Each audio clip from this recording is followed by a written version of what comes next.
UGC net के लिए जो एप्लीकेशन का प्रोसेस है वो अभी चल रहा है। सो अगर आप भी इसका हिस्सा बनना चाहते थे और आपने अब तक फॉर्म नहीं भरा है ना, तो अभी ऑफिशियल वेबसाइट पर जाइए और जाकर अपना फॉर्म भर दीजिए, क्योंकि आपके पास 10 मई तक का टाइम है। इसके बाद आप अप्लाई नहीं कर पाएंगे। और आपको ये भी पता ही होगा कि इस बार जो जून सेशन का एग्जाम है वो 16 नहीं 18 जून को कराया जाना है। यूपीएससी की वजह से जो एग्जाम का स्केड्यूल है ना, उसे आगे बढ़ा दिया गया है। एग्जाम का हिस्सा बनने के लिए और फॉर्म भरने के लिए ना सबसे जरूरी है कि आपको यूजीसी नेट की एलिजिबिलिटी क्राइटेरिया के बारे में पता हो।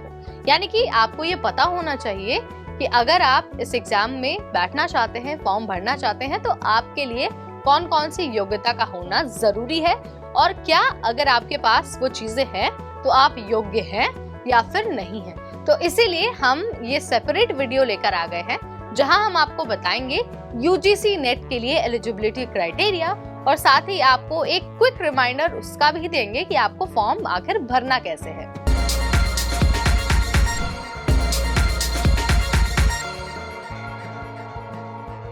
यूजीसी नेट का जो जून सेशन वाला एग्जाम होना है ना, उसका फॉर्म भरने के लिए आपको सबसे पहले ऑफिशियल वेबसाइट यानी कि ugcnet.nta.ac.in यहाँ पर जाना होगा और जाकर अपने क्रेडेंशियल की मदद से आपको फॉर्म भरना होगा।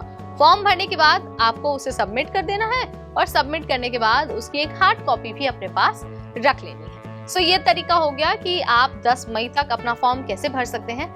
अब आपको सबसे जरूरी बात बता देते हैं, यानी कि योग्यता के बारे में जानकारी दे देते हैं। देखिए, सबसे पहले ना आपको ये जानकारी होनी चाहिए कि यूजीसी नेट एग्जाम देने के बाद आप किन किन चीजों के एलिजिबल हो जाते हैं। तो आप एक तो लेक्चररशिप के लिए एलिजिबल होते हैं, दूसरा जेआरएफ यानी कि जूनियर रिसर्च फेलोशिप के लिए एलिजिबल हो जाते हैं। कैंडिडेट्स को ये ध्यान रखना होगा कि यूजीसी नेट में अगर आप लेक्चररशिप के लिए अप्लाई कर रहे हैं ना, तो आपके लिए कोई एज लिमिट नहीं है। वहीं अगर आप जेआरएफ के लिए अप्लाई कर रहे हैं तो उसके लिए मैक्सिमम एज 30 इयर्स रखी गई है।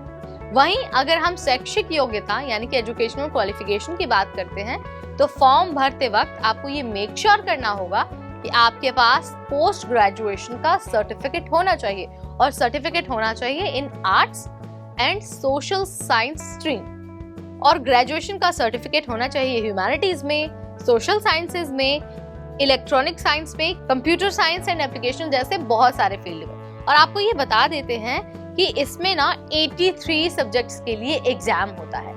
सो आपके पास अगर मास्टर्स की डिग्री है तो आप अप्लाई कर सकते हैं। साथ ही अगर आप मास्टर्स के फाइनल ईयर में भी है ना, तो भी आप अप्लाई कर सकते हैं। बस आपको ये जरूर मेक श्योर करना है कि आपने 55% मार्क्स स्कोर किए हो। अगर आप 55% मार्क्स स्कोर नहीं करते ना, तो भले ही आपने कब पास की हो मास्टर्स की डिग्री, इससे फर्क नहीं पड़ता, आप एलिजिबल नहीं होंगे। आपको ये ध्यान रखना बहुत जरूरी है।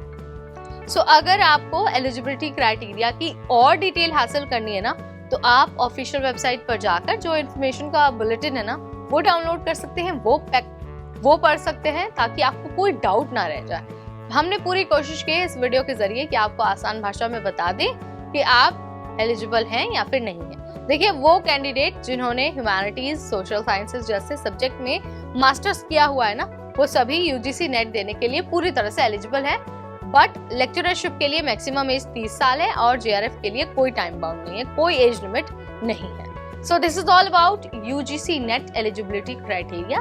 अगर आपका कोई सवाल है, आप कुछ और हमसे जानना चाहते हैं, तो कमेंट के जरिए हमें बता सकते हैं। पूरी कोशिश हम करेंगे कि आपके हर सवाल का आंसर दे पाएं। Till then, this is me Neha Upadhyay signing of.